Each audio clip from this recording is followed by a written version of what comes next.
संकलन अनिरुद्ध जोशी शतायु। न कोई मरता है और न ही कोई मारता है, सभी निमित्त मात्र हैं। सभी प्राणी जन्म से पहले बिना शरीर के थे, मरने के उपरांत वे बिना शरीर वाले हो जाएंगे। यह तो बीच में ही शरीर वाले देखे जाते हैं, फिर इनका शोक क्यों करते हो? कृष्ण कृष्णा। जैन धर्म के 22वें तीर्थंकर अरिष्ट नेमिनाथ भगवान कृष्ण के चचेरे भाई थे। कृष्ण इनके पास बैठकर इनके प्रवचन सुना करते थे। हालांकि जैन धर्म ने कृष्ण को उनके 63 शलाका पुरुषों में शामिल किया है, जो 9 वासुदेव में से एक है। 3112 ईसा पूर्व हुए भगवान श्री कृष्ण एक राजनीतिक, आध्यात्मिक और योद्धा ही नहीं थे, वे हर तरह की विद्याओं में पारंगत थे। भगवान श्री कृष्ण से धर्म का एक नया रूप और संघ शुरू होता है। श्री कृष्ण ने धर्म, राजनीति, समाज और नीति नियमों का व्यवस्थीकरण किया था। पहले हमने भगवान श्री कृष्ण के जीवन से जुड़े 11 रोचक तथ्य बताए थे। इस बार पढ़िए 14 रहस्यमय तथ्य जिन्हें जानकर आप हैरान रह जाएंगे। अगले पन्ने पर पहला रहस्यमय तथ्य। किस रंग के थे श्री कृष्ण? जनश्रुति अनुसार कुछ लोग श्री कृष्ण की त्वचा का रंग काला और ज्यादातर लोग श्याम रंग का मानते हैं। श्याम रंग अर्थात कुछ कुछ काला और कुछ कुछ नीला, मतलब काले जैसा नीला। जैसा सूर्यास्त के बाद जब दिन अस्त होने वाला रहता है तो आसमान का रंग काले जैसा नीला हो जाता है। जनश्रुति अनुसार उनका रंग न तो काला और न ही नीला था, यह भी कि उनका रंग काला मिश्रित नीला भी नहीं था। उनकी त्वचा का रंग श्याम रंग भी नहीं था। दरअसल उनकी त्वचा का रंग मेघ श्यामल, क्लाउड श्यामल था, अर्थात काला, नीला और सफेद मिश्रित रंग। अगले पन्ने पर दूसरा रहस्यमय तथ्य। श्री कृष्ण की गंध। प्रचलित जनश्रुति अनुसार माना जाता है कि उनके शरीर से मादक गंध निकलती रहती थी। इस गंध को वे अपने गुप्त अभियानों में छुपाने का उपक्रम करते थे। यही खूबी द्रौपदी में भी थी। द्रौपदी के शरीर से भी सुगंध निकलती रहती थी जो लोगों को आकर्षित करती थी। सभी इस सुगंध की दिशा में देखने लगते थे। इसीलिए अज्ञातवास के समय द्रौपदी को चंदन, उपटन और इत्रादि का कार्य किया, जिसके चलते उनको सैरंध्री कहा जाने लगा था। माना जाता है कि श्री कृष्ण के शरीर से निकलने वाली गंधी गोपिका चंदन और कुछ कुछ रातरानी की सुगंध से मिलती जुलती थी। अगले पन्ने पर तीसरा रहस्यमय तथ्य। श्री कृष्ण के शरीर का गुण। कहते हैं कि भगवान श्री कृष्ण की देह कोमल अर्थात लड़कियों के समान मृदु थी, लेकिन युद्ध के समय उनकी देह विस्तृत और कठोर हो जाती थी। जनश्रुति अनुसार ऐसा माना जाता है कि ऐसा इसलिए हो जाता था क्योंकि वे योग और कलारिपट्टू विद्या में पारंगत थे। इसका मतलब यह कि श्री कृष्ण अपनी देह को किसी भी प्रकार का बनाना जानते थे। इसीलिए स्त्रियों के समान दिखने वाला उनका कोमल शरीर युद्ध के समय अत्यंत ही कठोर दिखाई देने लगता था। यही गुण कर्ण और द्रौपदी के शरीर में भी था।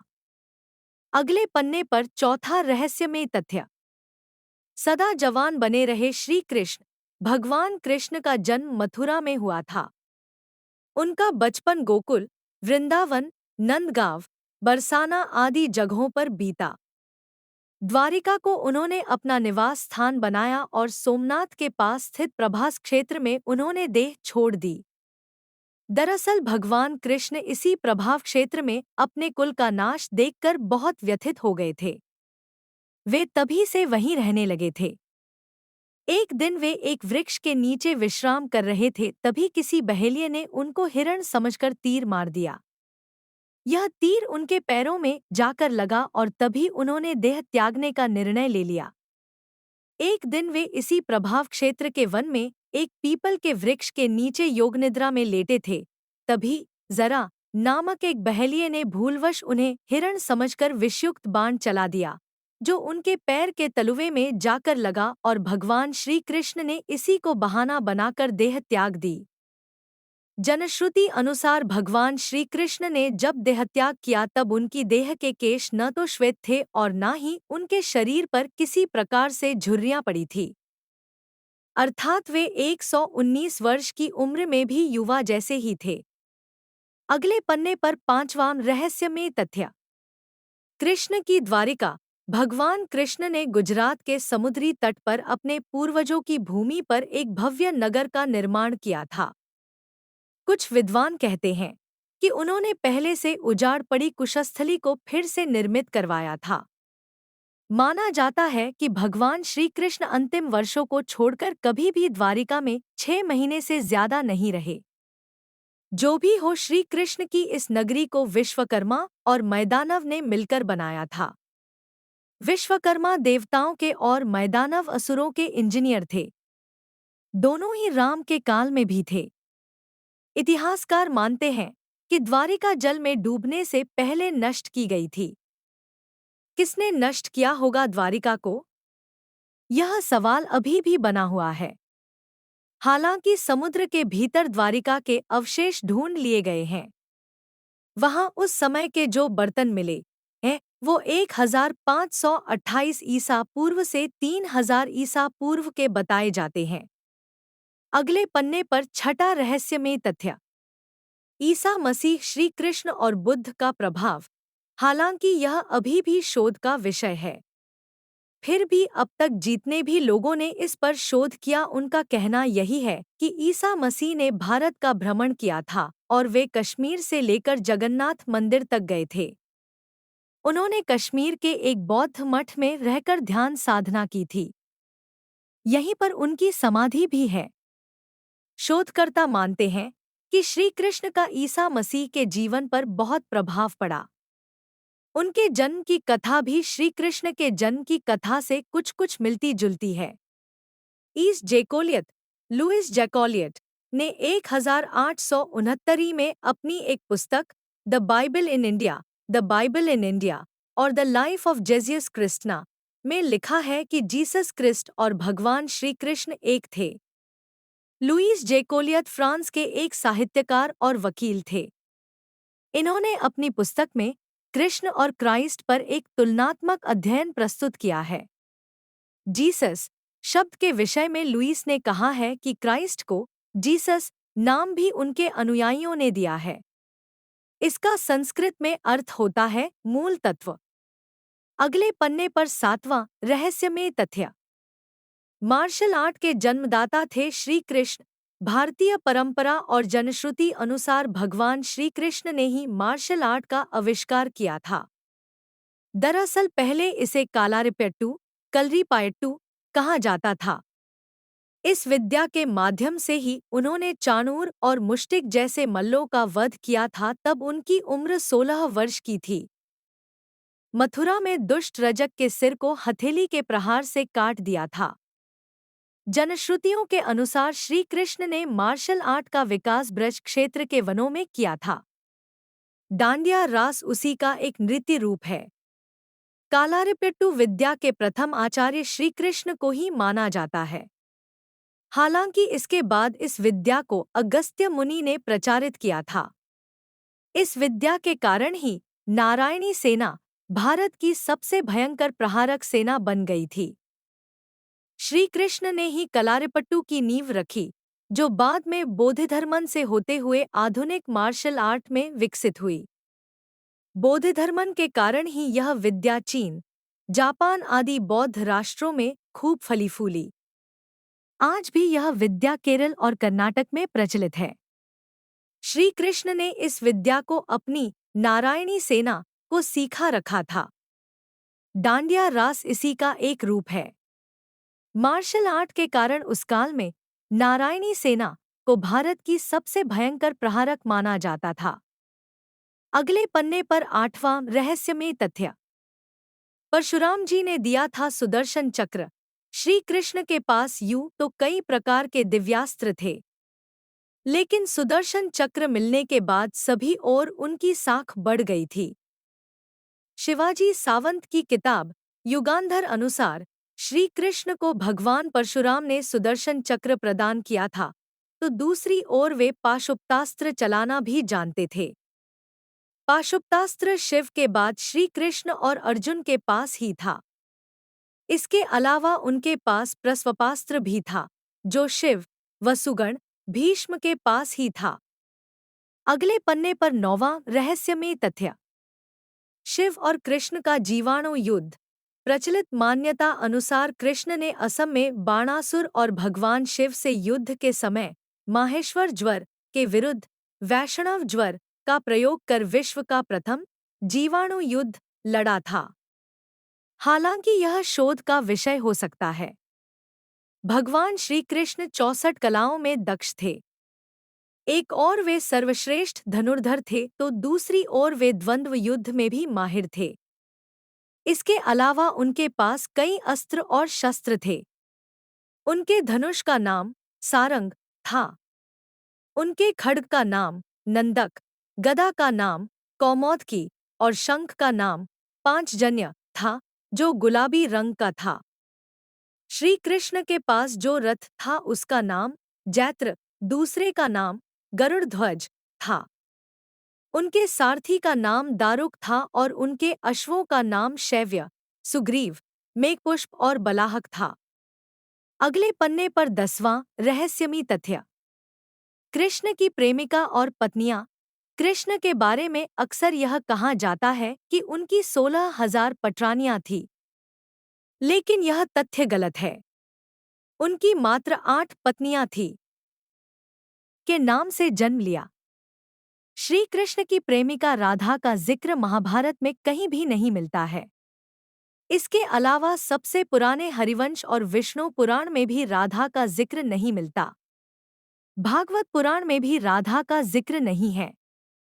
ब्रह्मवैवर्त पुराण के बारे में कहा जाता है कि संभवत यह चाणक्य या गुप्तकाल में लिखा गया था। अगले पन्ने पर 11वां रहस्यमय तथ्य। कई लोगों को जीवित कर दिया था श्री कृष्ण ने। ऋषि सांदीपनि को जब गुरुदक्षिणा मांगने के लिए कहा गया तब गुरु ने कहा कि मेरे पुत्र को एक असुर उठा ले गया है, आप उसे आपस ले आएं तो बड़ी कृपा होगी। श्री कृष्ण ने गुरु के पुत्र को कई जगह ढूंढ और अंत में वे समुद्र के किनारे चले गए जहां से उन्हें पता चला कि असुर उसे समुद्र में ले गया है, तो श्री कृष्ण भी वहीं पहुंच गया। बाद में पता चला कि उसे तो यमराज ले गए हैं। तब श्री कृष्ण ने यमराज से गुरु कृष्ण की जिन 16,000 पटरानियों के बारे में कहा जाता है, दरअसल वे सभी भौमासुर, जिसे नरकासुर भी कहते हैं, उसके यहाँ बंधक बनाई गई महिलाएं थीं, जिनको श्री कृष्ण मुक्त कराया था। ये महिलाएं किसी की माँ थी, किसी की बहन तो किसी की पत्नियां थीं जिनको भौमासुर अपहरण करके ले गया था। दरअसल ब्रह्मवैवर्त पुराण, गीत गोविंद और जनश्रुतियों में इसका जिक्र है कि राधा, ललिता आदि उनकी प्रेमिकाएं थीं।